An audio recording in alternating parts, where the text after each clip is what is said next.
მოგესალმებით. დიდი ხანი არ მინახიხართ.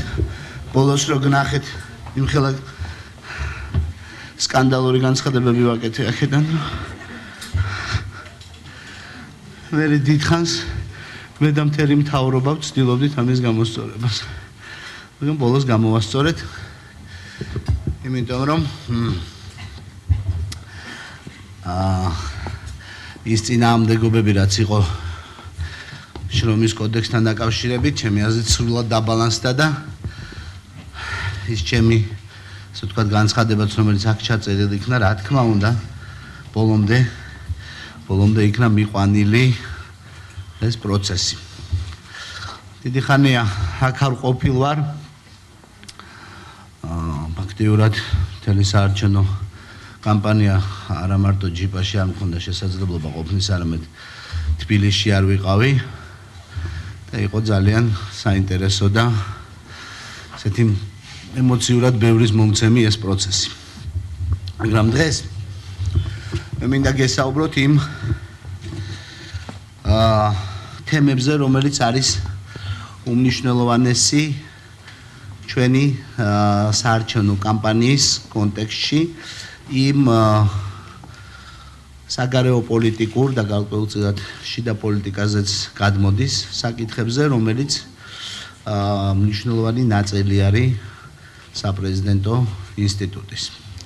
თქვენ იცით, რომ პრეზიდენტის ინსტიტუტის უფლებამოსილება ამ ეტაპზე იცვლება, სწორედ ეს უკვე შეცვლილია, მაგრამ რეალურად 2013 წლის ნოემბრიდან ამოქმედდება ეს ახალი პრეზიდენტის მიერ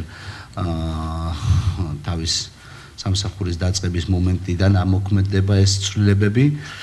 ეს ცვლილებები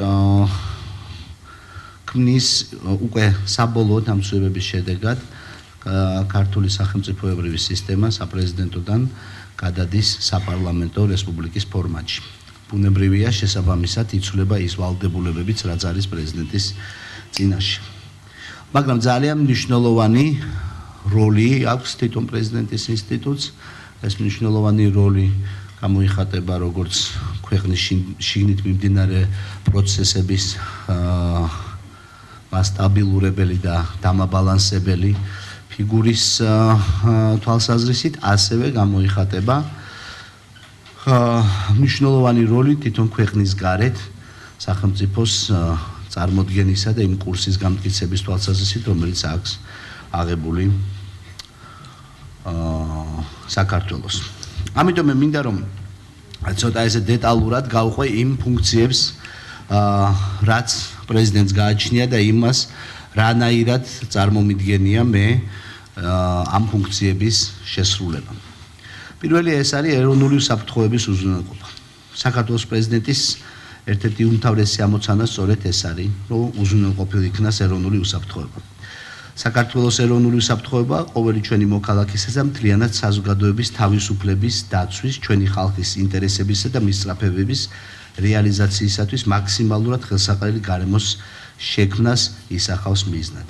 ამ მიმართულებით საქართველოს პრეზიდენტის ძალისხმევა მიმართული იქნება როგორც უსაფრთხოების სამხედრო პოლიტიკური ასპექტის გაძლიერებისკენ, ასევე სახელმწიფოს ეკონომიკურ, საზოგადოებრივი და მოქალაქის ინდივიდუალური უსაფრთხოების გასამტკიცებლად.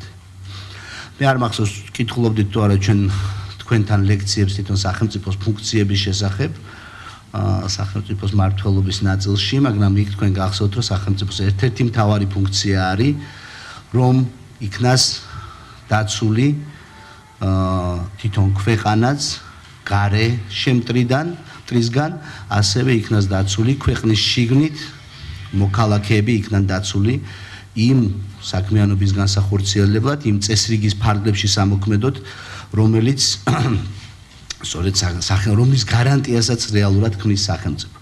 აი ამ თვალსაზრისით პრეზიდენტის როლი ბუნებრივია აი ამ გარემოს შექმნაში არის, რომ ერთის მხრივ ჩვენ მოქალაქეები ვიყოთ დაცული გარეშემტრისგან, ხოლო მეორეს მხრივ შიდა წესრიგი იყოს ისეთი, რომელიც უზრუნველყოფს თითეული ადამიანის ინდივიდუალურ და სწორ განვითარებას და იმ შესაძლებლობების მაქსიმალურ რეალიზაციას, რომელიც მათ გააჩნიათ. აი საზოგადოების ფუნქციონირების ფორმა, ჩემი აზრით, სწორედ ეს უნდა იყოს და პრეზიდენტს აქ მნიშვნელოვანი როლი აქვს. სამხედრო პოლიტიკური უსაფრთხოებისთვის აუცილებელია ეკონომიკური და ენერგეტიკული უსაფრთხოება. ეს უკვე იმ ფონის შექმნა, რომელშიც ეფექტურად ვითარდება სახელმწიფო და ბიზნესი. ამ მიმართულებით საქართველოში უნდა შეიქმნას ენერგეტიკული უსაფრთხოების მდგრადი სისტემა, რომელიც დაფუძნებული იქნება ენერგომდგრადობის დივერსიფიკაციაზე, მარაგების შექმნასა და ინფრასტრუქტურის შენარჩუნება გაუმჯობესებაზე. ეკონომიკური უსაფრთხოება უნდა უზრუნველყოთ სტრატეგიული დარგების განვითარებით, როგორც არის ენერგეტიკული, სატრანსპორტო ინფრასტრუქტურა და ამ სასიცოცხლო მნიშვნელობის ობიექტების განვითარების გარეშე სახელმწიფოს პასუხისმგებლობის განვითარებაზე სახელმწიფოს პასუხისმგებლობის გაძლიერებით. ამავდროულად საქართველოს დიდი ყურადღება უნდა დაუთმოს თავისუფალი ეკონომიკური გარემოს შექმნას და უცხოური ინვესტიციების გაზრდა დივერსიფიკაციას. ეს ხელს შეუწყობს რეგიონში თანამშრომლობის გაღრმავებას და მშვიდობის დამყარებას. გააფართოებს საქართველოს პარტნიორულ ურთიერთობებს და გაზრდის იმ სახელმწიფოთა რიცხვს, რომლებიც დაინტერესებული არიან საქართველოს მშვიდობიანი და უსაფრთხო განვითარებით. და ესეც ბუნებრივია, რომ თუ ჩვენ მოვახდენთ როგორც ჩვენი ინფრასტრუქტურის განვითარებას, ასევე უცხოური ფინანსური ჯგუფების, უცხოური ინვესტორების ჩართვას ჩვენი ქვეყნის მიმდინარე ეკონომიკურ პროცესებში, ეს გაზრდის იმ ადამიანთა რიცხვს ქვეყნის გარეთ, ისე როგორც ქვეყნის შინით, რომლებიც დაინტერესებული იქნებიან, რომ ქვეყანა დარჩეს მშვიდობიანი, სტაბილური და გარეშე საფრთხეების რისკს შეამცირებს ამ ქვეყანაში. აქვე ძალიან მნიშვნელოვანია არა მარტო ეკონომიკური ასპექტის ხაზგასმა უსაფრთხოების თვალსაზრისით, არამედ ის, რომ საქართველოს დემოკრატიული და მშვიდობიანი განვითარება ჩვენი ქვეყნის ეროვნული უსაფრთხოების კიდევ ერთი ძალიან მნიშვნელოვანი ქვაკუთხედია. ანუ იგი ამცირებს საგარეო საფრთხეს, აყალიბებს ქვეყანას სანდო საერთაშორისო პარტნიორად და განაპირობებს მეტ მხარდაჭერას მსოფლიო თანამეგობრობის მხრიდან.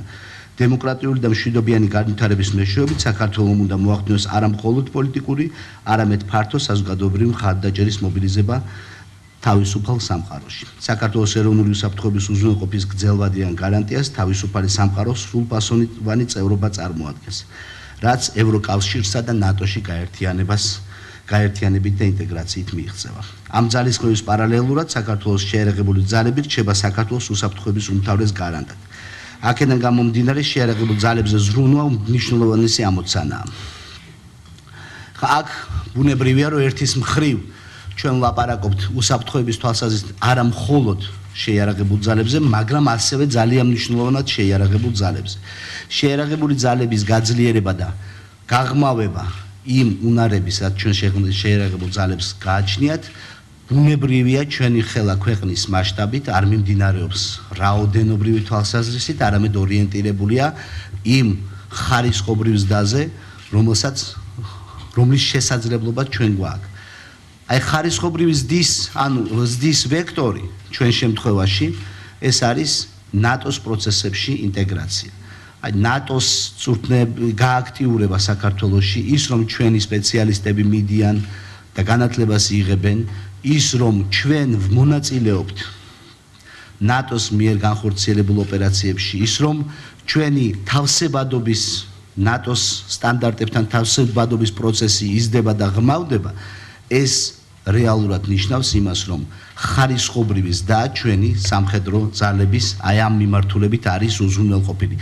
ანუ ნატოს პროცესებში ჩართვა არა უბრალოდ საქართველოს თავდაცვის უნარიანობას ზდის და ხარისხობრივად ზდის ჩვენ ჯარს, არამედ აგრეთვე ჩვენს ნატოში ინტეგრაციას, რომელიც საბოლოოდ მიზანი არის ჩვენი უსაფრთხოების დაცულობის ამ ალიანსის ფარგლებში, ამასაც უწყობს ხელს და ამ თვალსაზრისით ეს უაღრესად მნიშვნელოვანია და საქართველოს თავდაცვის სამინისტრო ძალიან ინტენსიურად მონაწილეობს აი ამ შესაბამის პროცესებში.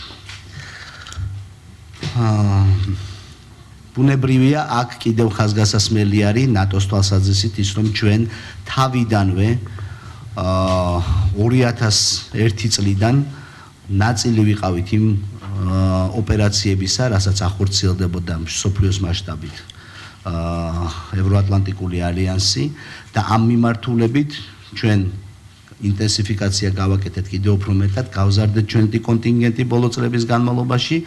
ეს ორმხრივი პროცესია. ერთის მხრივ, როგორც გითხარით, აქ შეძენილი გამოცდილება უაღრესად მნიშვნელოვანია ჩვენი თავდაცვის სისტემისათვის, მაგრამ ამავე დროს ბუნებრივია ეს უაღრესად მტკივნეული პროცესიც არის, იმიტომ რომ ფაქტიურად ჩვენი სამწუხაროდ კარგავთ ადამიანებს, ჩვენი ჯარისკაცები იქ სიცოცხლის ფასად მონაწილეობენ ამ პროცესში. ამ მიმართულებით ხორციელდება მუშაობა და ეხლა მცდელობა იყო წარმატებული, ჩვენი ჯარის ნაწილები ჰელმანდის პროვინციიდან გადაყვანილი იქნენ და ეხლა უფრო დაცულები არიან, მაგრამ მე ეს რადგანაც ეს თემა ყოველთვის ასე ვთქვათ ესეთი ცოცხალი თემა იყო და ამავე დროს მტკივნეული, მე მინდა ხაზი გაუსვა, რომ ერთდროულად ეს არის რა თქმა უნდა მტკივნეული თემა, მაგრამ ამავე დროს ეს არის ჩვენი ჯარის გაწვრთნა, ეს არის ჩვენი ჯარის პროფესიონალიზმის გაზრდა, შესაბამისად საქართველოს თავდაცვის უნარიანობის გაზრდა და აგრეთვე ეს არის უმნიშვნელოვანესი საკითხი, იმიტომ რომ საქართველო ამ რეჟიმში და ამ კონტექსტში გამოდის როგორც უაღრესად სანდო პარტნიორი მსოფლიო გლობალური მშვიდობის დამყარების თვალსაზრისით. თქვენ იცით, რომ არა ალიანსის წევრ ქვეყნებთან ქვეყნებს შორის ჩვენ ვართ ყველაზე დიდი კონტინგენტის შემყვანი წარმომდგენი აი ამ ISAF-ის მისიაში. და ამ თვალსაზრისით ეს ბუნებრივია ჩვენ საერთაშორისო იმიჯზეც უაღრესად მნიშვნელოვნად მოქმედებს. კიდევ ერთი მნიშვნელოვანი თემა, რომელიც ბუნებრივია ჩვენს წინაშე დგას, ეს არის საქართველოს როგორც დემოკრატიული სახელმწიფო სტატუსის დამტკიცება და 2000 ამ თვალსაზრისით ჩვენ საუბრობთ იმაზე, რომ საქართველო უნდა ჩამოყალიბდეს არა მარტო ქვეყნის შიგნით ჩვენთვის, საქართველოს მოქალაქეებისთვის, რომელთვისაც ძალიან მნიშვნელოვანია თავისუფლება და დემოკრატიულ სახელმწიფოში ცხოვრება, არამედ ქვეყნის გარეთაც იმიჯი საქართველოსი უნდა ჩამოყალიბდეს როგორც დემოკრატიული სახელმწიფოსი. ამ თვალსაზრისით მნიშვნელოვანი წინგადადგმული ნაბიჯი იყო 2012 წლის 1 ოქტომბრის არჩევნები, იმიტომ რომ ამ მომენტში პირველად მოხდა ხელისუფლების შეცვლა სამართლებრივი დემოკრატიული გზით და თქვენ იცით, რომ შარშან არჩევნების გზით და პირველ რიგში ძალიან დიდი სამოქალაქო გმირობის შედეგად შეიცვალა ხელისუფლება. მაგრამ ამავე დროს ეს პროცესი უნდა გაღრმავდეს, გამტკიცდეს და რეალურად ხელისუფლება საქართველოში მომავალში სულ აი ასე უნდა იცვლებოდეს და არა რევოლუციების გადატრიალებების მშვიდობიანი თუ არა მშვიდობიანი თუ უბრალოდ აი ხავერდოვანი თუ არა ხავერდოვანი, მაგრამ არა კონსტიტუციური პროცესების მიხედვით. კონსტიტუციის ჩარჩოებიდან გასვლა ყოველთვის უაღრესად მტკივნეულია თვითონ ქვეყნის მდგრადობისთვის და ჩვენი ეს არჩევნებიც, რომელსაც ახლა ვატარებთ, ჩვენთვის უაღრესად მნიშვნელოვანი იმ თვალსაზრისით, რომ ვაჩვენოთ, რომ საქართველოს შეუძლია ჩაატაროს უაღრესად თავისუფალი, უაღრესად დემოკრატიული არჩევნები და ამ თვალსაზრისით ნათლად გაუსვას ხაზი იმას, რომ ჩვენ ვართ ევროპული კულტურის, ევროპული დემოკრატიული ტრადიციის ნაწილი. ამასთან ერთად ჩემი აზრით ძალიან მნიშვნელოვანია, რომ ეს თემა ჩვენი ევროპის თანამონაწილეობისა იქნას გაღრმავებული არა მხოლოდ დაუშვათ ქვეყნის შიგნით მიმდინარე დემოკრატიული პროცესებით და იმით, როგორ ეს იქნება აღქმული ჩვენი პარტნიორების მიერ, არამედ იქნას გაღრმავებული რეალური პოლიტიკური პროცესებით, სამართლებრივი პროცესებით, რომელიც მიმდინარეობს ევროპის შიგნით. და ამ თვალსაზრისით უაღრესად მნიშვნელოვანია, რომ საქართველოს დიპლომატია მუშაობდეს და მუშაობს კიდევაც ევროპისა და ევროატლანტიკური მიმართულებით ჩვენი ინტეგრაციის გაღრმავების თვალსაზრისით. ამ გაღრმავებას აქვს რამდენიმე ძირითადი ვექტორი, მე მინდა პირველ რიგში შევეხო ეკონომიკურ ვექტორს. ჩვენი ერთ-ერთი ყველაზე სერიოზული მომავალი ეტაპი ჩვენი ქვეყნის განვითარებისა არის ეკონომიკური სტაბილიზაცია ჩვენი ქვეყნის და იმ პოლიტიკური პროცესების პარალელურად, როდესაც შენდება დემოკრატიული საზოგადოება, შენდება საზოგადოება, რომელშიც არ მიმდინარეობს დევნა პოლიტიკური ნიშნით, რომელშიც მედია თავისუფალია, რომელშიც ბიზნესი თავისუფალია, რეალურად უნდა მოხდეს აი ამ პოლიტიკური კონტექსტების ადეკვატური ეკონომიკური პროცესების წახალისება. და ამ თვალსაზრისით ერთ-ერთი მთავარი, რასაც თქვენ ალბათ გაგიგიათ და ჩვენ უაღრესად ისე ველით, ეს არის ვილნიუსის სამიტი, სადაც ჩვენ ევროპასთან ღმა და ყოვლის მომცველი თავისუფალი ვაჭრობის შესახებ თავისუფალი ვაჭრობის ეს შეთანხმება, რასაც ქვია, აი ამ დოკუმენტს ვაპირებთ, რომ მოვაწეროთ ხელი. ეს უაღრესად მნიშვნელოვანი დოკუმენტია ჩვენი ქვეყნის ეკონომიკური განვითარებისთვის, იმიტომ რომ ამ შეთანხმების ფარგლებში რეალურად საქართველოს უჩნდება სრულიად ახალი ეკონომიკური პოტენციალი.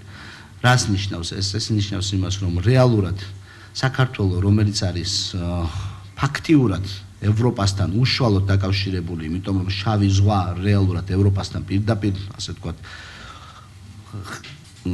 არა ხმელეთით, არამედ წყლით ჩვენ დაკავშირებული ვართ ევროპასთან, აი ამ შესაძლებლობებზე, ამ თვალსაზრისით, იმ თვალსაზრისით, რომ ჩვენ გვაქვს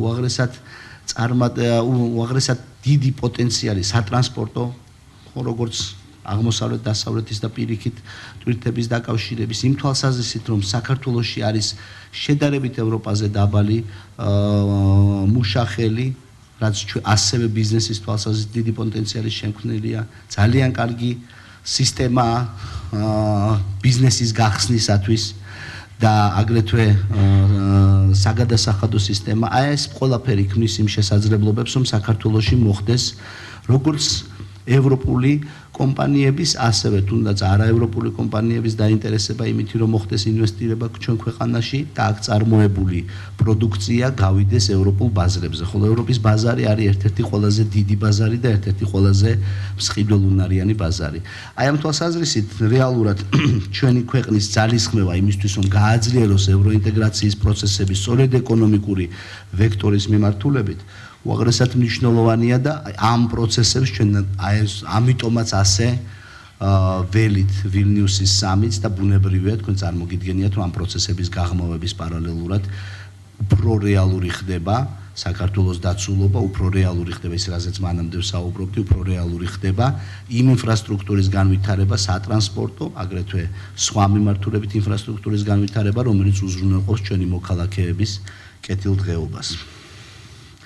ბუნებრივია ჩვენ ამ მიმართულებით მუშაობას ვაგრძელებთ ევროპელებთან, მაგრამ პარალელურად ვაგრძელებთ და ვაღრმავებთ ჩვენ ურთიერთობას შეერთებულ შტატებთან, იმიტომ რომ შეერთებულ შტატებთან თქვენ იცით, რომ არის ქარტია, რომელიც ქმნის სწორედაც რომ ეკონომიკური თანამშრომლობის შესაძლებლობებს იმისა, რომ მოხდეს ინტენსიფიკაცია ვაჭრობისა, როგორც შეერთებულ შტატებთან, ასევე შესაძლოა თავისუფალი ვაჭრობის შესახებ ხელშეკრულების მიღწევა შეერთებულ შტატებთან. ესეც ბუნებრივია, რომ ჩვენ ქვეყანაში ეკონომიკური სტაბილურობის უაღრესად მნიშვნელოვანი მიმართულება შეიძლება იყოს და რა თქმა უნდა ჩვენ ვაგრძელებთ იმ ურთიერთობებს, რაც გაგვაჩნია აზერბაიჯანთან, ენერგეტიკის თვალსაზრისით, საქართველოს ენერგოუსაფრთხოების თვალსაზრისით, იმ ტრანსპორტირების თვალსაზრისით, რომელიც სატრანსპორტო პროექტების თვალსაზრისით, რომელიც უკვე დაწყებულია და უბრალოდ საჭირო ამ პროექტების გაღრმავება და უფრო მეტი შესაძლებლობების გახსნა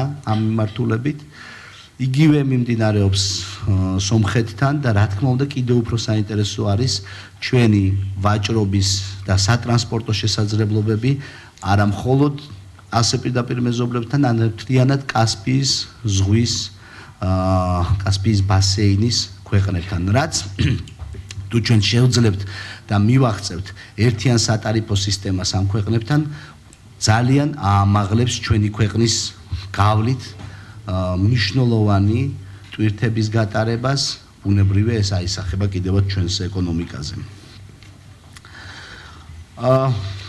კიდე ერთი ძალიან მნიშვნელოვანი თემა, რომელიც შეუძლებელია რომ გამოვტოვოთ, ეს არის რუსეთთან ვაჭრობა.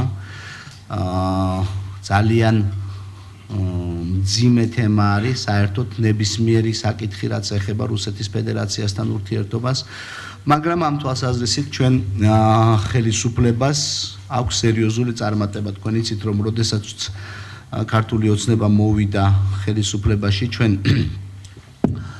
პრემიერ-მინისტრმა დანიშნა სპეციალური წარმომადგენელი ბატონი ზურაბ ბაშიძე, რომელიც მუშაობს აი ამ მიმართულებით, სწორედ რომ ეკონომიკური და კულტურული კავშირების გაღრმავების მიმართულებით ქვეყანასთან, რომელთანაც ჩვენ დიპლომატიური ურთიერთობები არ გაგვაჩნია.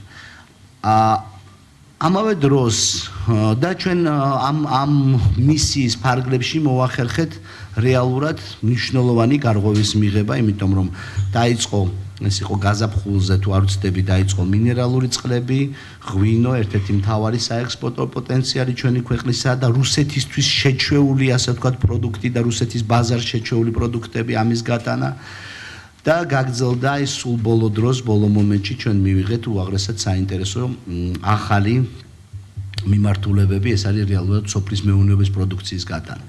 ხა თანამდევი იმ რეგიონალური განვითარების პოლიტიკისა, რომელიც ჩვენ გვაქვს, თანამდევი იმ სოფლის მეურნეობის პოლიტიკისა და პროგრამებისა, რომელიც ჩვენ გვაქვს, ეს უაღრესად მნიშვნელოვანია ჩვენი ქვეყნისთვის რუსეთის ბაზრის ამ თვალსაზრისით გახსნა და ამ კონტექსტში ჩვენ განვიხილავთ სწორედ რომ როგორც მზარდ შესაძლებლობას საქართველოს ეკონომიკისათვის ერთის მხრივ, მეორეს მხრივ ჩვენ ამას განვიხილავთ როგორც რუსეთთან დაძაბულობის და ტემპერატურის დაკლების ერთ-ერთ საინტერესო რესურსს. ფორმატი, რომელშიც ჩვენ ვაპირებთ რომ რუსებთან ვიურთიერთოთ, ეს არის მსოფლიო სავაჭრო ორგანიზაციის ფორმატი. ამ ფორმატში ჩვენ დაცულებიც ვართ, ამ ფორმატში ჩვენ გვაქვს შესაძლებლობა, ასე ვთქვათ, ვამტკიცოთ ჩვენი სიმართლე, ამ ფორმატში გაგრძელების და გაღრმავების შესაძლებლობა კიდე არის შესაძლებელი და ამ მიმართულებით ჩვენ იმედი გვაქვს, რომ აი ამ წარმატებების მერეც გვექნება წარმატებები. არა ამავე დროს იმასაც უნდა ხაზი გაუსვათ, რომ რუსეთთან სხვა ფორმატიც არსებობს და ესეც უმნიშვნელოვანესია რუსეთთან ურთიერთობის მეორე ფორმატი, რომელთაც ჩვენ მანამდეც მუშაობდით, ეს არის ჟენევის ფორმატი. ჟენევის ფორმატში ბუნებრივია განიხილება უკვე უფრო, ასე ვთქვათ, ბევრად მეტად მტკივნეული თემები. ეს არის ის პრობლემა, რაც გვაქვს ჩვენ აფხაზეთისა და ცხინვალის რეგიონებთან მიმართებაში. ამ მიმართულებით ბუნებრივია მიმდინარეობს მუდმივი მუშაობა და ქართული დიპლომატია პრინციპში ამ მიმართულებით ძალიან ეფექტურად მუშაობს. ამ თემას გააჩნია რამდენიმე ძირითადი ვექტორი. პირველი ეს არის არაღიარების პოლიტიკის გაგრძელება. არაღიარების პოლიტიკა ფაქტიურად ამ ეტაპზე ქვაკუთხედია ჩვენი სახელმწიფოს მდგრადობისა და ჩვენი სახელმწიფოს ტერიტორიული მთლიანობის შენარჩუნების ქვაკუთხედია არაღიარების პოლიტიკა. არაღიარების პოლიტიკასთან დაკავშირებით სხვათა შორის ჩვენს ხელისუფლებას და ჩვენს დიპლომატიას წელს ჰქონდა მიღწევები, იმიტომ რომ რეალურად იმ ქვეყანათა რიცხვი, რომელიც ამ მიმართულებით ჩვენ გვიჭერდა მხარს, რეალურად გაზრდილია. იგივე მიმართულებით ჩვენ შევძელით და რამდენიმე საერთაშორისო ინიციატივაში ჩვენს პარტნიორებთან ერთად შეერთებული შტატებიდან, ევროპიდან შევძელით და არ დაუშვით ის, რომ აფხაზეთისა და ცხინვალის რეგიონის წარმომადგენლები ყოფილიყვნენ წარმოდგენილები საერთაშორისო ფორუმზე. ამ თვალსაზრისით ჩვენ უაღრესად ეფექტურად თანამშრომლობთ ჩვენს დასავლელ პარტნიორებთან. ამ არაღიარების პოლიტიკის პარალელურად ძალიან მნიშვნელოვანია, რომ ჩვენ ვუზრუნველყოთ დევნილთა და ლტოლვილთა უპირობო, უსაფრთხო და ღირსეული დაბრუნება თავიანთ სახლებში. რეალურად ამ პოლიტიკას ერთმნიშვნელოვნად ხარს უჭერს გაერო, მაგრამ ჯერჯერობით ქმედითი მექანიზმები იმისა, რომ ეს პროცესი განხორციელდეს, სამწუხაროდ ჩვენ ჯერ ხელში არ გვიჭირავს, მაგრამ ამ პოლიტიკის გაღრმავება და გაგრძელება უმნიშვნელოვანესია და უზრუნველყოფს იმას, რომ დაძაბულობის მოხსნის ფონზე, არაღიარების პოლიტიკის რეალურად შენარჩუნების ფონზე დადგეს იმის შესაძლებლობა, რომ ლტოლვილებს მიეცეთ თავიანთ სახლებში დაბრუნების ღირსეული შესაძლებლობა.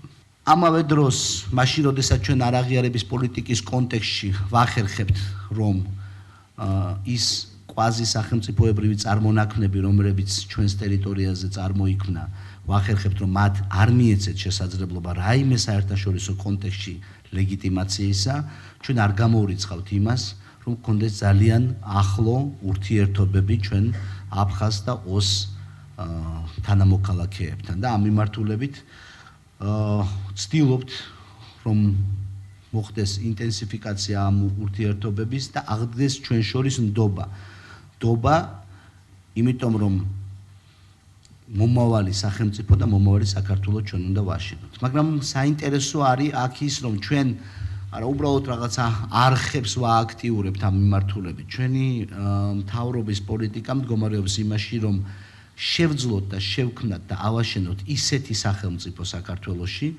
რომელშიც აფხაზებსაც და ოსებსაც ექნებათ რეალური გარანტიები თავისი ყველა უფლების განხორციელების.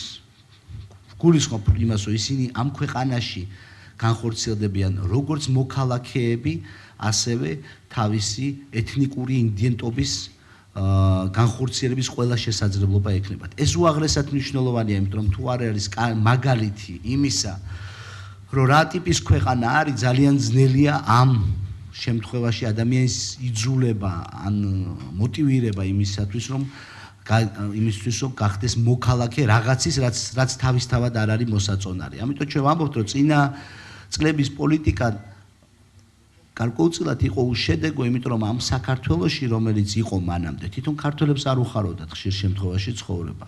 იყო ძალიან ბევრი უფლება დარღვეული და ბუნებრივია არ იყო мотиваცია, რომ გარედან ვიღაცას მონდომებოდა ჩვენთან ერთად ყოფნა. მაგრამ თუ ჩვენ შევქმნით ისეთ ქვეყანას, რომელიც იქნება ევროპული, დემოკრატიული, რომელშიც ადამიანის უფლებები დაცული იქნება, რომელშიც აფხაზებს და ოსებს ექნებათ შესაძლებლობა თავის იდენტობის განვითარების და გაძლიერების, ჩვენ მიგვაჩნია, რომ შევქმნით ძალიან სერიოზულ ბერკეტს იმისთვის, რომ ჩვენი თანამოქალაქეები დაბრუნდნენ ერთიანი სახელმწიფოს მშენებლობის კონტექსტში.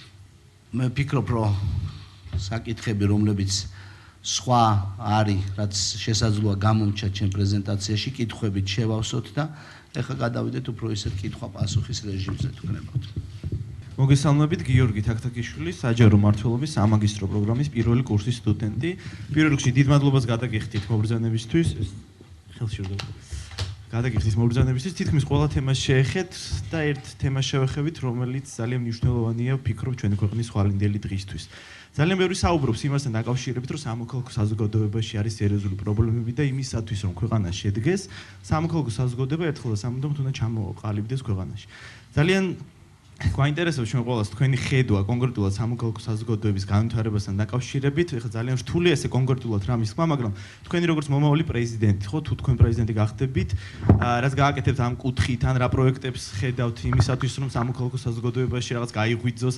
ნუ თქვენ თქვით, რომ შარშან თქვა 1 ოქტომბერს სამოქალაქო გმირობის შედეგად ჩვენ რაღაცა შევცვალეთ, მაგრამ იმისათვის, რომ ქვეყანაში ჩამოყალიბდეს პასუხისმგებლობით გამსჭვალული სამოქალაქო საზოგადოება, ამისთვის კიდე ძალიან ბევრია გასაკეთებელი და პრემიერ-მინისტრიც ამას აპირებს და მისი გადაწყვეტილება, რომ ის მიდის სამოქალაქო სექტორში, ამის ერთ-ერთი მთავარი განმაპირობებელი ფაქტორიც ეს არის. თქვენ რა სიტყვით ამასთან დაკავშირებით?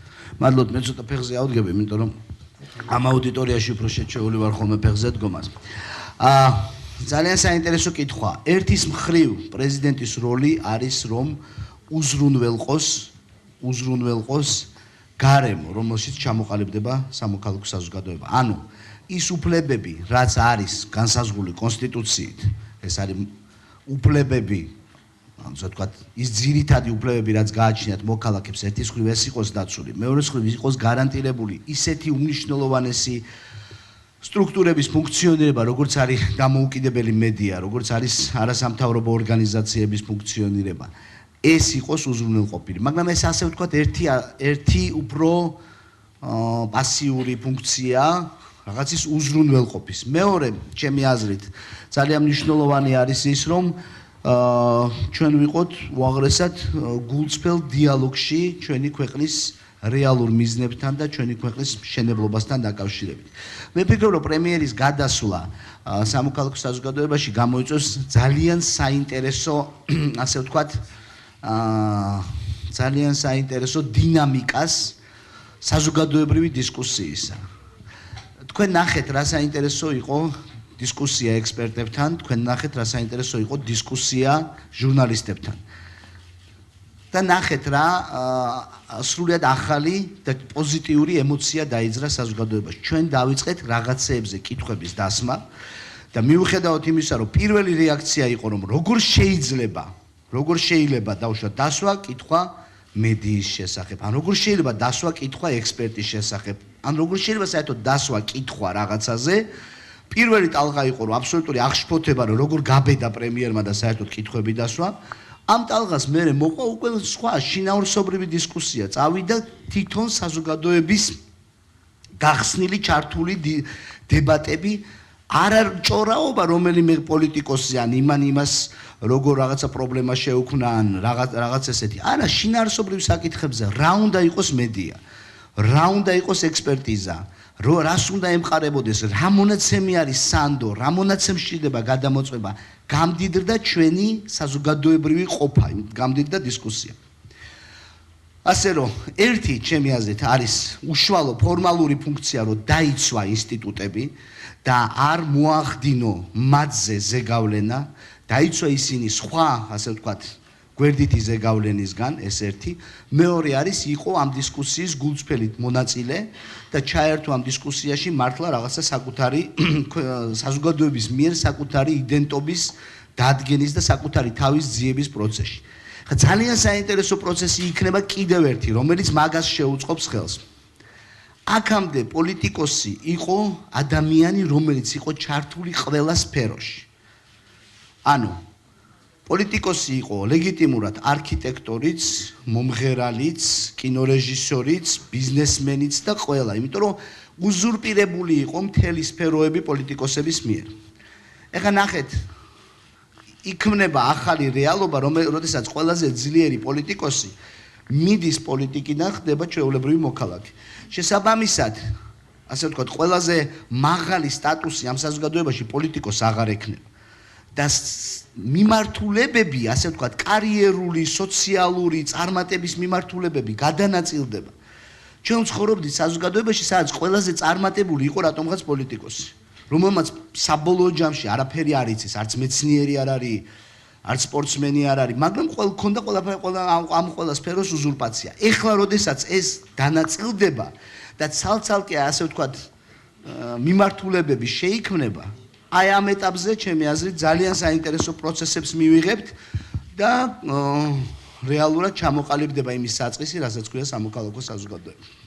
მადლობთ და აქვე არ შემიძლია არ გამოვიყენო შანსი და გადმოგცეთ თხოვნა ასამდე არასამთავრობო ორგანიზაციამ შექმნა კოალიცია, რომელმაც ამ თემასთან დაკავშირებით შეიმუშავა კონკრეტული გეგმა, რომელიც ევროკავშირის ქვეყნების საკმაოდ გამოცდილია და ძალიან დიდი სურვილი აქვს თქვენთან შეხვედრის და ამ იდეის გაცნობის და თუ დრო გექნება, თუ გამოჩნდება. დიდი სიამოვნებით გავიზრდები, ხო ჯერ ამ ეტაპზე წერილობით, იმიტომ რომ ჩემი დღის წესრიგი არჩევნებამდე სუმთლიანად გაწერილია და შეხვედრას ვერ შევძრებ, მაგრამ წერილობით დიდი სიამოვნებით გავეცნობ. მოგესალმებით, მე ვარ ქრისტინა ფარულავა, სახელმწიფო მმართველობის მაგისტრი, მეორე კურსის სტუდენტი. ჩემი შეკითხვა შეეხება რელიგიურ უმცირესობებს, თქვენს დაპირდით საზოგადოებას, რომ ყველა რელიგიური აღსარებლობის ადამიანი იცხოვრებდა ისე, რომ არც ერთი მათგანის უფლებები არ იქნებოდა დარღვეული და თუ შეიძლება რომ დააკონკრეტოთ უფრო კონკრეტულად როგორ იქნება ეს ყველაფერი, ხომ არ დაირღვევა რომელიმე ერთი მხარის უფლებები, იმიტომ რომ სოფელ ჭელაში განვითარებული მოვლენები ამაზე მიუთითებს, რომ დღეს ძალიან დიდი რელიგიური დაძაბულობა და როგორ ფიქრობთ, აი ეს რელიგიური დაძაბულობა საიდან არის, უბრალო გაუგებრობაა თუ პროვოკაცია არის, რომელიც შემოგდებულია საქართველოს შიდა თუ გარეშე მტრისაგან? მადლობ, ძალიან კარგი კითხვა. ეხლა რა შეა საქმე? მე ვთქვი, რომ ისინი იქნებიან დაცულები. ის რომ სადღაც ვიღაცა არ შეეცდება რომ დაარღვიოს, ეს ერთია, მაგრამ ისინი იქნებიან დაცულები. აი ეს არის ძალიან მნიშვნელოვანი. საქართველოში ყველა რელიგიური აღსარებლობა იქნება დაცული და ამის გარანტი არის როგორც მთლიანი სახელმწიფო, ესე იგი საქართველოს პრეზიდენტი. ეხლა ნახეთ რა, ძალიან სწორი კითხვა, რა არის მიზეზი იმისა, რაც ბოლო დროს ჩვენ ნახეთ რაღაცა მიმართულებებით შეუგუებლობის თუ რა, როგორ შეიძლება ამას ვუწოდოთ, არატოლერანტულობის თვალსაზრისით. ჩემი აზრით, ამის მიზანი არის დაბნეულობა. თავისუფლება ძნელი მოსახმარია. მით უმეტეს თავისუფლება იმ 10 წლიანი კონტროლის ფონზე, რომელიც აქამდე იყო. და თავისუფლება უცებ მოვიდა საქართველოში და ხშირად არის ხშირად ალბათ არასწორი სიტყვა, რიგ შემთხვევებში არის დაბნეულობა. დაბნეულობა, რომელიც გამოიხატება რიგ შემთხვევებში აგრესიაში. მაგრამ აქ ჩვენ გვაქვს უაღრესად სწორი გზა. არა მარტო იმიტომ, რომ საქართველოს კონსტიტუციაში წერია, რომ არ შეიძლება მოხდეს რომელიმე რელიგიური აღსარებლობის მიხედვით ადამიანის დაჩაგვრა. არა მარტო იმიტომ, რომ ეს არის ევროპული გზა. არამედ პირველ რიგში იმიტომ, რომ ეს არის ჩვენი კულტურა და ჩვენი იდენტობა. ეს არის ის, ვინც ვიყავით. შეიძლება ძალიან დიდი ხანია ჩვენ არ მოგცემია ამისი სახელმწიფოებრივად განხორციელების შესაძლებლობა. შესაძლებელია ძალიან არასწორად გვაწოდებდნენ, რომ იმიტომ არ უნდა დაჩაგრო სხვა რელიგიის წარმომადგენელი, რომ ეს უნდა ევროკავშირს. ესეც გაღიზიანებას იწვევდა საზოგადოებაში. მაგრამ არა, იმიტომ არ უნდა დაჩაგრო სხვა რელიგიური შეხედულების ადამიანი, იმიტომ არ უნდა დაჩაგრო სხვა შეხედულების სხვა ეთნიკური წარმომავლობის ადამიანი, რომ ეს არის ის, როგორც იქმნებოდა ჩვენი ქვეყანა ისტორიულად. როდესაც ჩვენ ვიყურებით და ვამბობთ, რომ ჩვენ ვართ საქართველოს მოქალაქეები, ავტომატურად ქართულ კონტექსტში, ქართული ტრადიციის კონტექსტში ჩვენ ვლაპარაკობთ რამდენიმე ათეული საუკუნის ტრადიციაზე. ხო, არ შეიძლება შექმნა ისე, როგორც მცდელობა იყო, რომ 2003 წელს საქართველოს დაწყებულიყო, ეს იყო აბსურდი. როდესაც ქმნის საქართველოს და აძლიერებს საქართველოს, შენ ბუნებრივად აძლიერებ ძველ ტრადიციას და როდესაც იყურები უკან ამ ტრადიციაში, შენ ხედავ თუნდაც დავით აღმაშენებელს, რომლის პოლიტიკა იყო სწორედ რომ ტოლერანტული და არ იყო მიმართული იქეთკენ, რომ გამოეყო სომეხი ქრისტიანი, მუსულმანი ან ქართველი გამოეყო და რაღაცნაირ დიფერენციაცია მოეხდინა მათთან. არამედ ქართული ჯარი და ქართული სახელმწიფოებრიობა სწორედ რომ ერთიანი ამ ჯგუფის შექმნით იქმნებოდა დავით აღმაშენებლის დროს. როდესაც შენ იყურები, შენ კულტურას უყურებ, შენ იცი რომ შენ ვაჟა-ფშაველას კულტურის წარმომადგენელი ხარ და იქაც ამ ტოლერანტულობის უაღრესად ისეთ ღმა მაგალითს ხედავ. შენ ხედავ რომ შენ ხარ ადამიანი და იმ სამშობლოს შვილი ხარ, რომელსაც არასდროს არ განუხორციელებია ჩვენ ქვეყანაში ებრაელთა დევნა. აი ამას რომ უყურებ, მერე ის შემთხვევები რაც ხდება, იმათ მიგმართ შენ გაქვს უკვე მზა პასუხი და მზა ფორმულა, რომ არანაირად ეს არ არის ჩემი ეთნოსის, ჩემი კულტურის ნაწილი. აგრესიული ადამიანი, აგრესიული ჯგუფი ყველგან შეიძლება იყოს, მაგრამ ლეგიტიმურად ის საქართველოს კულტურის სახელით ვერ ილაპარაკებს. ის ვერ ილაპარაკებს ევროპელის სახელით. ის ვერ იქნება თანამედროვე. შესაბამისად, სრულიად ახალ გარემოში ესეთი აგრესია არის მთლიანად ამოვარდნილი და ჩემი აზრით დაბნეულობის შედეგი. დაბნეულობისა, იმიტომ რომ კიდევ ერთხელ თავისუფლება ძნელი მოსახმარია და ხშირად რო გაძლევენ თავისუფლებას, არ იცი რაში გამოიყენო. მაგრამ აქ როგორც გითხარით, არის ძალიან მკაცრი და ერთმნიშვნელოვანი სამართლებრივი პოზიცია, რომ არ დაუშვებთ ამას ელემენტარულად. და მეორე მხრივ არის ძალიან რბილი და პირიქით პოზიტიური კულტურული ტენდენციაც, რომ იმ საქართველოს, რომელსაც ჩვენ ვაშენებთ და რომელსაც აქვს მრავალსაუკუნოვანი ფესვები, ესეთი საქციელი, ესეთი პოლიტიკა იმ ქვეყნის ნაწილი არ არის. იმ კულტურული იდენტობის ნაწილი არ არის. მოგესალმებით, რუსამა ჩაიძე, საერთაშორისო ურთიერთობები მეორე კურსი. მე მაინტერესებს თქვენ როგორც თუ გახდებით პრეზიდენტი, იმ დანაპირებას რაც აქ თქვით, როგორ აღასრულებთ, იმიტომ რომ ძალიან ბევრი სუფლება ახალ პრეზიდენტს არ ექნება. ეს ერთია განსაკუთრებით მაინტერესებს საერთაშორისო ურთიერთობების თვალსაზრისით, იგივე ევრაზიულ კავშირთან საქართველოს ურთიერთობა არის ისევ კითხვის ქვეშ, თუ კი საჭირო გახდა და დაჭირდება საქართველოს, მოხდება გადასიჯა და სასარგებლო იქნება. ანუ კონკრეტულად რა პოზიცია გექნებათ ასეთ საკითხებთან და უცოლად შეინარჩუნებს თუ არა ქვეყანა დასავლურ კურსს. მადლობა. ძალიან ბევრი კითხვა დამისვით. პირველ რიგში რომ პირველიდან დავიწყოთ, ესე იგი რა, როგორ განვახორციელებ აი ყველაფერი რაც ვილაპარაკე იმის თაობაზე?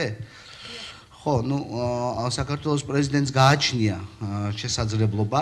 პირველ რიგში მე მინდა გითხრათ, რომ ის არის ძალიან ძლიერი პოლიტიკური ლეგიტიმაციის მქონე ფიგურა, შესაბამისად პოლიტიკურ პროცესზე ზემოქმედების სერიოზული შესაძლებლობა გააჩნია, ეს ერთი. მეორე პრეზიდენტს გააჩნია ვეტოს სერიოზული მექანიზმი, თუმცა უფრო შესუსტებული ვიდრე არსებულ პრეზიდენტს, მაგრამ ვეტოს მექანიზმი გააჩნია. პრეზიდენტს გააჩნია უშიშროების საბჭო, რომელიც ასევე სერიოზული მექანიზმია პოლიტიკური პროცესებზე ზემოქმედების. პრეზიდენტს გააჩნია სხვა დანიშვნების შესაძლებლობები და შესაბამისად და გარდა ამისა, რასაც ვლაპარაკობთ საერთაშორისო თვალსაზრისით, პრეზიდენტი არის ქვეყნის წარმომადგენელი ქვეყნის გარეთ. შესაბამისად, ეს დიდი ლეგიტიმაციის მქონე რა? პრემიერის თანხმობაჭი. რაში? თუნდაც იგივე ხელმოწერებში, დოკუმენტებზე. გეთახმებით, კონტრასიგნაცია საჭიროა, მაგრამ ეხლა რაზე ვსაუბრობთ? უფლებებზე და განხორციელებას. არა, დიქტატორი რო არ არის პრეზიდენტი, მე ვიცი კარგად და სჭირდება ბალანსი და როგორც პარლამენტის ჩართულობა სჭირდება გარკვეული შეთანხმებების რატიფიცირებისას, ასევე პრემიერის კონტრასიგნაცია სჭირდება, მაგრამ კითხვა რაში მდგომარეობს? კითხვა თქვენთვის ცნობილია ის ვინ იქნება პრემიერ-მინისტრი და თუ კი შევედით რაღაცა დიალოგში და რა ურთიერთობები გაქვთ მომავალ შესაძლო პრემიერ-მინისტრთან იმის გათვალისწინებით რომ მისი კონტრასიგნაცია მნიშვნელოვანია თქვენი უფლება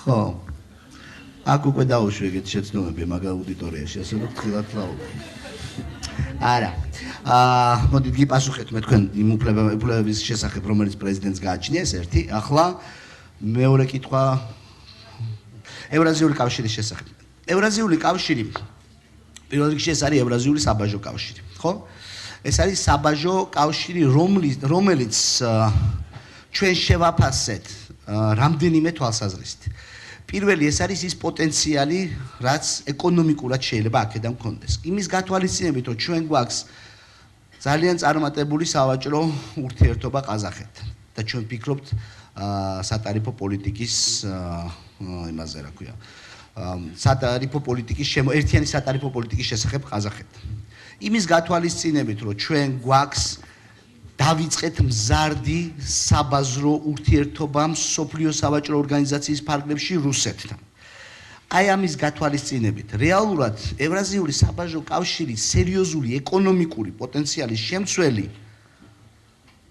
არ არის იმიტომ ევროპასთან თავისუფალი ვაჭრობის საპირწონედ საქმე ის არის რომ ევრაზიული კავშირი გამორიცხავს ჩვენს ევროპასთან თავისუფალი ვაჭრობის შესაძლებლობას აქედან გამომდინარე რომ ვაფასებთ საბაჟო კავშირს ვაფასებთ ევროპასთან თავისუფალ ვაჭრობას ჩვენ ხედავთ რომ იქ ძალიან დიდი ბევრად უფრო დიდი ეკონომიკური პოტენციალია და იმის თაობაზე რატომ არის იქ უფრო დიდი ეკონომიკური პოტენციალი იმიტომ რომ ინვესტირების შესაძლებლობები არსებობს იმიტომ რომ იზრდება ტვირთბრუნვა და ასე შემდეგ ეს ამაზე უკვე მანამდე ვლაპარაკებ მაგრამ ნახეთ ხა კიდე რა არის საბაჟო კავშირი თავისთავად გულისხმობს იმას რომ რაღაც ეტაპზე ეს კავშირი ჯერ არა მაგრამ მომავალში პოლიტიკურ სტრუქტურად გადასდას აპირებს ანუ ეკონომიკიდან აპირებს უფრო გახდეს უფრო გლობალური და გახდეს პოლიტიკური სტრუქტურა ხოლო ამ თვალსაზრისით ჩვენ გვაქვს ძალიან ნათლად განსაზღვრული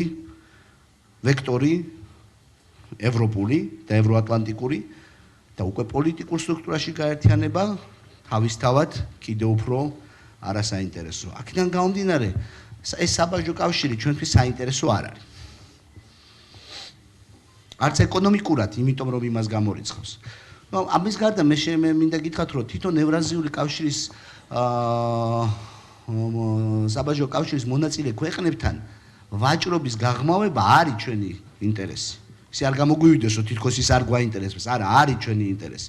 მაგრამ იქვე ჩადებულია ბევრი, ასე ვთქვათ, შემაფერხებელი მომენტი და დეტალი, რომელიც აი ამ არჩევანში ევროპა თუ ევრაზია ჩვენ გვაფერხებს და არჩევანი ნამდვილად ევროპის მიმართულებით არის. ანუ ასეთი განცხადება რომ დავაკვირდებით აღარ გაკეთდება, ხო? მუდმივად დავაკვირდებით, კი. აი ხა ნახეთ, მანდაც მინდა კიდევ ერთი აქცენტი გავაკეთო. ნახეთ რა იგივეს ვუბრუნდები პრემიერის შეხვედრას ჟურნალისტებთან და პრემიერის შეხვედრას ექსპერტებთან.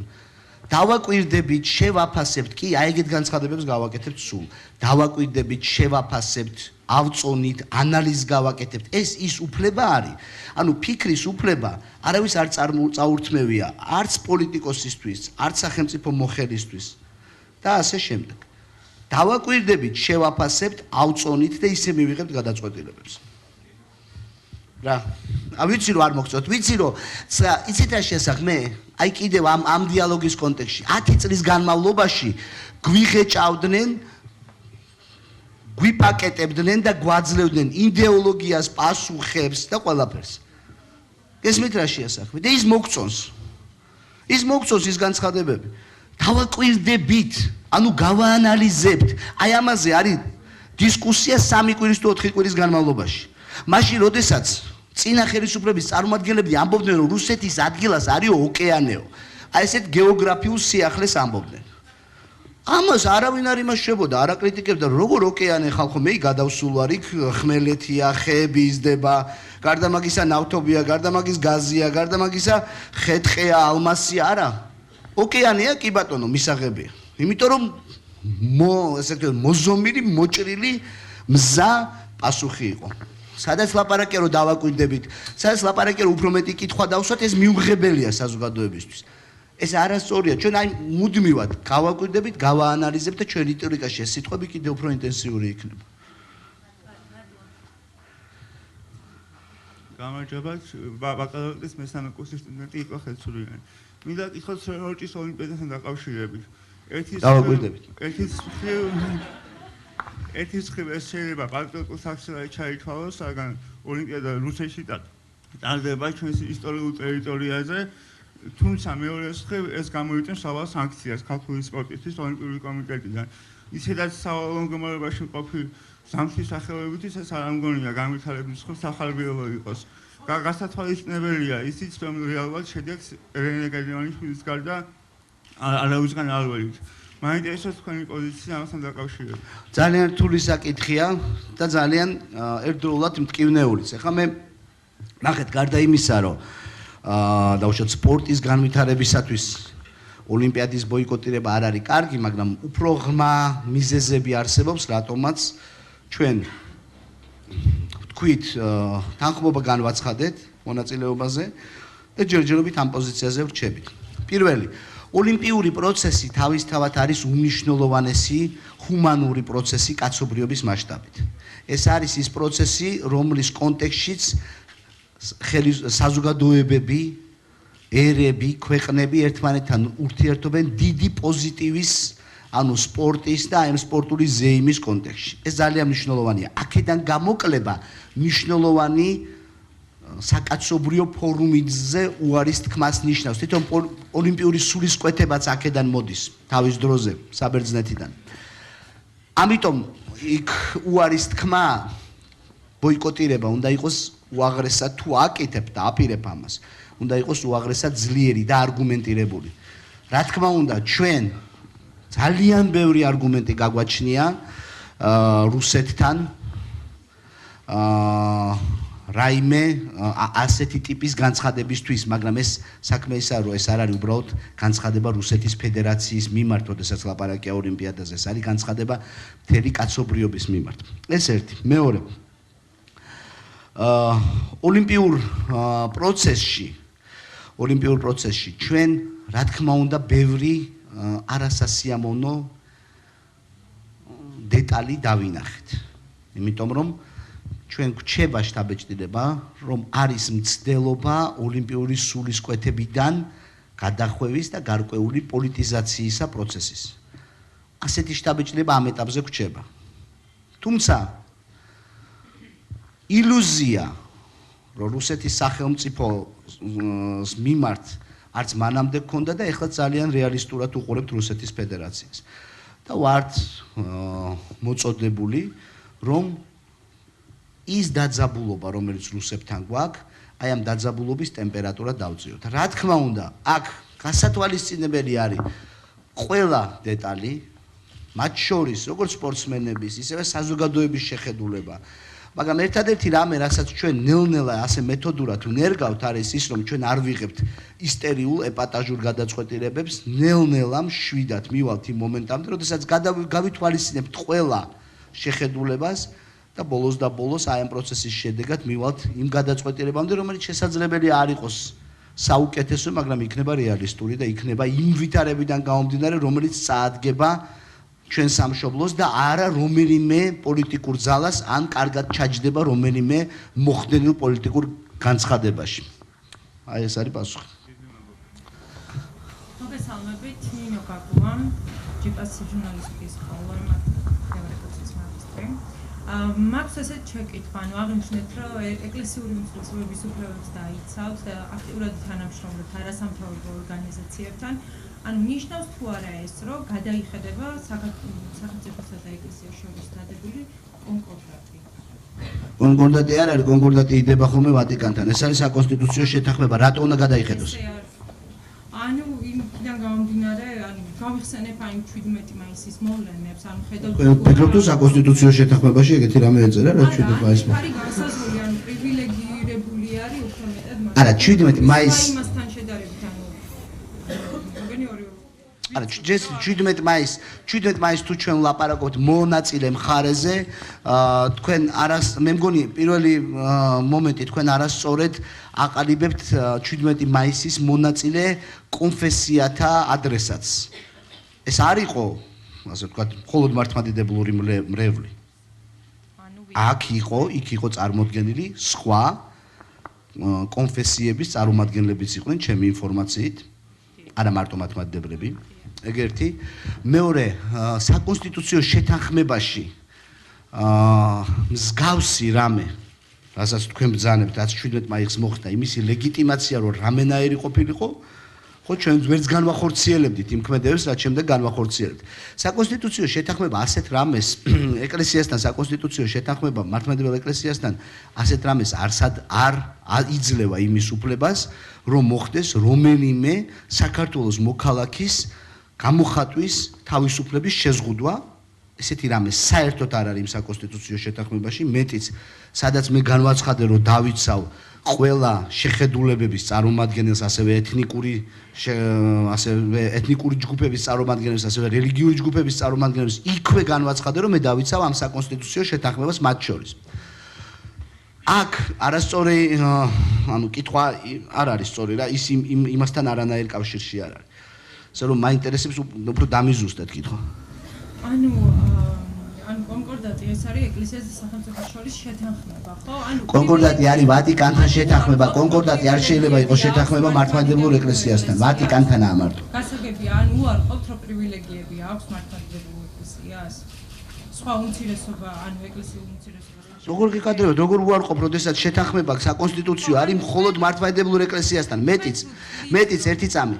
კონსტიტუციაში მხოლოდ მართლმადიდებლური ეკლესიის როლი არის გამოყოფილი მე-5 თუ მე-7 პუნქტია ჩვენი კონსტიტუციის, რომელიც ხაზს უსმენს სწორედ რომ მართლმადიდებლური ეკლესიის განსაკუთრებულ როლზე, როგორც ჩვენი ისტორიაში, ასევე ჩვენი სახელმწიფოს თანამედროვეობაში. როგორ უარყოფ, როცა ეს რომც უარყო, ეხლა კონსტიტუციაში წერია. მერე კითხვა რა არის?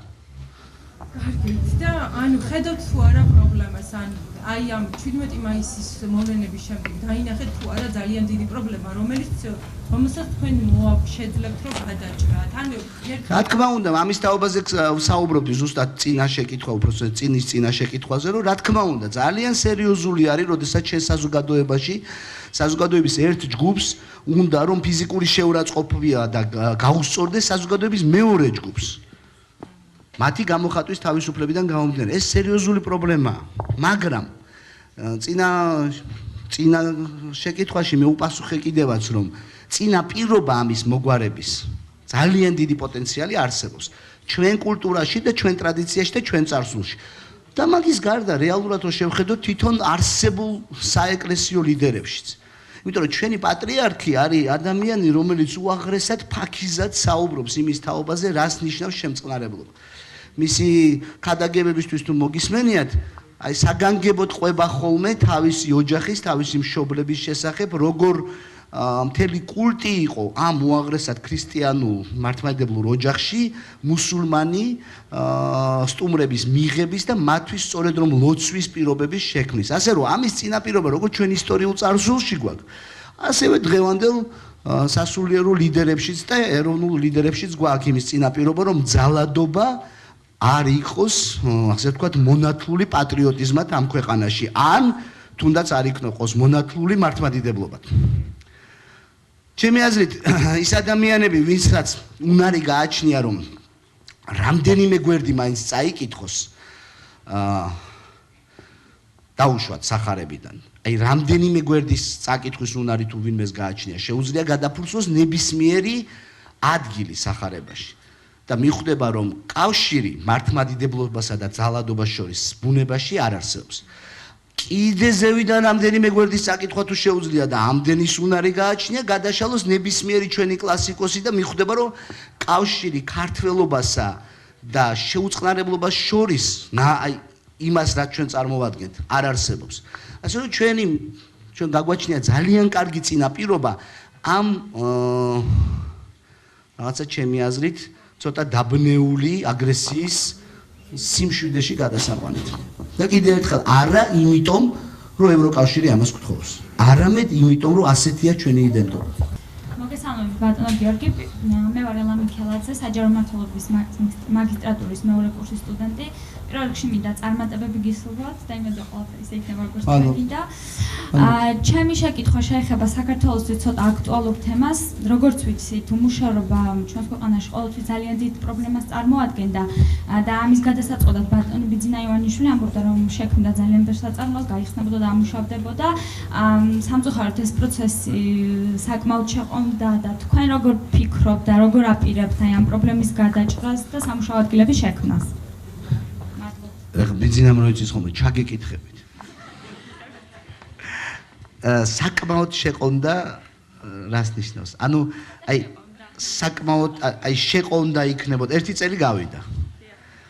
დაფინანსებულია დაახლოებით 200-მდე საწარმო. ამ ახალი საწარმო მე მგონი 60-მდე ამ ორაში, დანარჩენი ძველი იყო. საკმაოდ შეყონდა რომ ესმის ფრაზა ნიშნავს რომ შეყონდა იყო ეს ერთი წელი გავიდა, ხო შეყონდა იქნებოდა, მაგრამ რამდენი 9 თვეზე რო ქონოდა ეს შედეგი. ანუ თქვენ როგორ წარმოგიდგენთ ეკონომიკური პრობლემების გადაწყვეტის რა ნორმალური ციკლი შეიძლება არსებობდეს თანამედროვე აი საქართველოს მსგავს ბაზარზე? აი ვიცი, აი თქვენ გავალობთ. აბა რა იცით თუ საკმაოდ შეყონდა? საკმაოდ არა, ცოტათი. მაპატიეთ. არა, მე რატომ მინდა გითხრათ, იცით რომ რეალურად ის რაც ჩვენ დავიწყეთ პირველი ჩვენი დაპირება არ იყო გაცემული ერთ წელზე.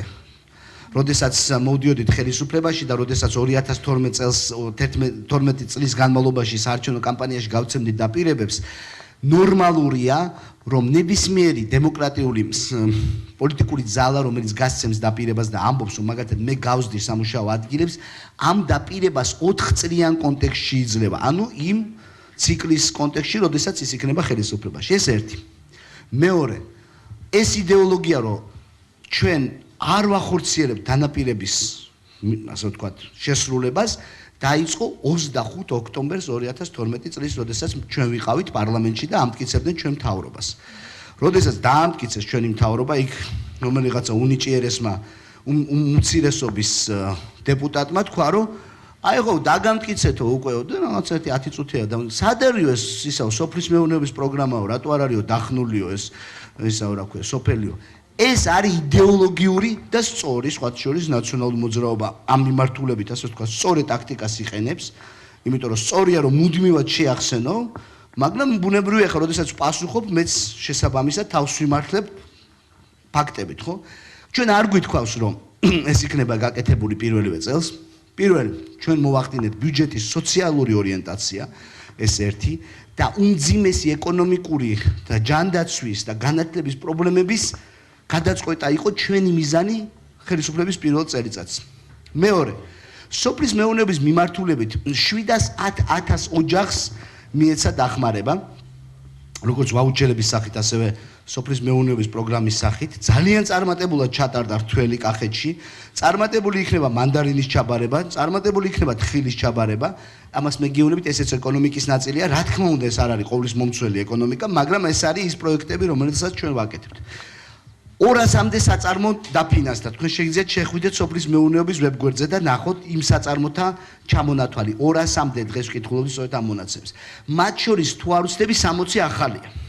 რაც დაფინანსდა, მაგრამ რეალურად ნორმალურ ეკონომიკაში და არა მაგალითად სოციალისტურ ეკონომიკაში არა იმ პოპულისტურ ეკონომიკაში სააკაშვილო დადიოდა იმებით, რა 5-5 ავტობუსი დაყავდა ვიღაცები საწყავს რომელ ქარხანასთანაც უნდა ჩერდებოდა და ეუბნებოდა დამისაქმე ეს ხალხი. რეალურ ეკონომიკაში შეუძლებელია წელიწადში მოახდინო ეკონომიკაში თვისობრივი გარდატეხა.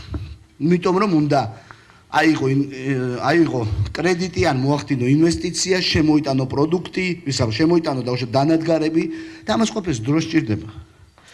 ახლა დასაქმების მაჩვენებლით ჩვენ შარშანდელზე უკეთესი მაჩვენებელი გვაქვს წელს, მიუხედავად იმისა, რომ ნაციონალური მაზრობა ამბობს, რომ ნაკლები გაქვთ, მაგრამ ფაქტია, რომ უფრო მეტი ყავს დასაქმებული. რეალურად სერიოზული ინვესტიციები იქნება 2014-ში, რომელიც მართლა თვისობრივ გარდატეხას ჩვენს ეკონომიკაში მოიტანს 2015-ში. აი ეს არის რეალური გრაფიკი ჩვენი ეკონომიკის აღორძინების. არც წელს, მომავალ წელს უფრო ინვესტირების პროცესი და მხოლოდ 2015-ში რეალური შედეგები რაც გვექნება მაგ მიმართულებით.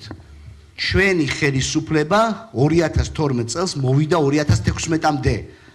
ასე რომ ჩვენ გვაქვს უფლება ვთქვათ, რომ 13 იყო სტაბილიზაცია, 14 იქნება ინვესტირება და 15 გვექნება რეალური წარმატება. გამარჯობა ბატონო გიორგი, ბეკა გოზალიშვილი, სამართლის ფაკულტეტის ბაკალავრის პირველი კურსის სტუდენტი. მე მინდა დაგისვათ ესეთი კითხვა. არის თუ გაქვთ თუ არა გეგმები თქვენ შესაძლებლობის შეზღუდული შესაძლებლობის მქონე პირებისათვის რაიმე განათლების ხარისხის გაუმჯობესება, ანუ იმ მასალის გახმოვანების ან ხელმისაწვდომობის გაუმჯობესების მხრივ რამე გაქვთ? მადლობთ. პირველი თქვენ ციტო პრეზიდენტი ასე უშუალოდ რაცა პროექტების განხორციელებელი არ არის, მაგრამ ისასაც მე ვაპირებ, ეს არის რომ ადმინისტრაცია დავაკომპლექტო სპეციალური სფეროების წარმომადგენლების მიერ იმ სფეროებისა, რომელსაც სჭირდებათ საგანგებო დახმარება. დაუშვათ ბიზნესის მიმართულებით იქნება ადამიანი, ვინც კურატორობას გაუწევს. ეს იქნება შეზღუდული შესაძლებლობების თემები. ეს იქნება სოფლის მეურნეობის და სოფლის განვითარების თემები. აი ამ მიმართულებით პრეზიდენტი განახორციელებს მუდმივ ზედამხედველობას იმაზე, რა ხორციელდება შეზღუდული შესაძლებლობის ადამიანებისთვის მაქსიმალური შესაძლებლობების, ასე ვთქვათ, კომპენსირების თვალსაზრისით.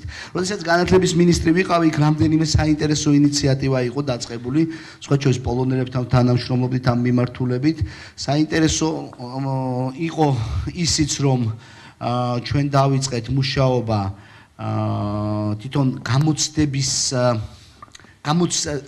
ერთიანი ეროვნული გამოცდების დახვეწის თვალსაზრისით, აი ამ შესაძლებლობების მიმართ და წელს თვისობრივად მეტი, ასე ვთქვათ, მიმართულება იყო უზრუნველყოფილი თვითონ ჩვენ სისტემაში, განათლების სისტემაში.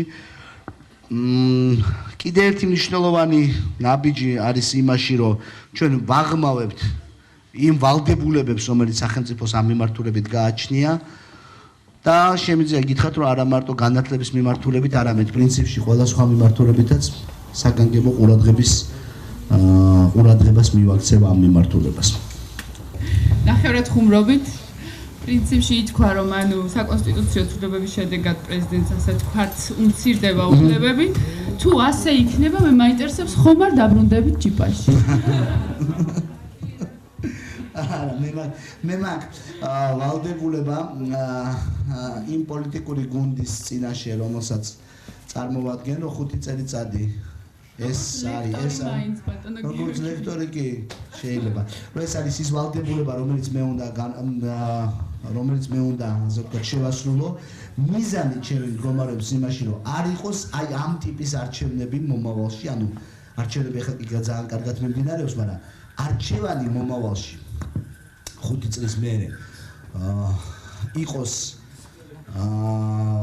ბევრად უკეთეს კანდიდატებს შორის, ვიდრე დღეს ეს არჩევანი არის და ბევრად უკეთესსა და კიდევ უფრო უკეთეს შორის იყოს ასარჩევი და მე დარწმუნებული ვარ, რომ ამას მივაქცევ და 5 წელიწადში თქვენ გექნებათ ძალიან კარგი არჩევნის გაკეთების შესაძლებლობა, მართლა გემოვნებაზე დამყარებულის, რომ აი ესეც კარგია, ისიც კარგია, არც ერთი დაღუპავს ქვეყანას, არც მეორე, მაგრამ აი ჩემი გემოვნებით ეს უფრო უკეთესი არის და ასეთ არჩევნებს მართლა ევროპულ არჩევნებს უზრუნველყოფ ჩვენ ზუსტად 5 წელიწადში და მე ბუნებრივია სადმე დასაქმება დამჭირდება.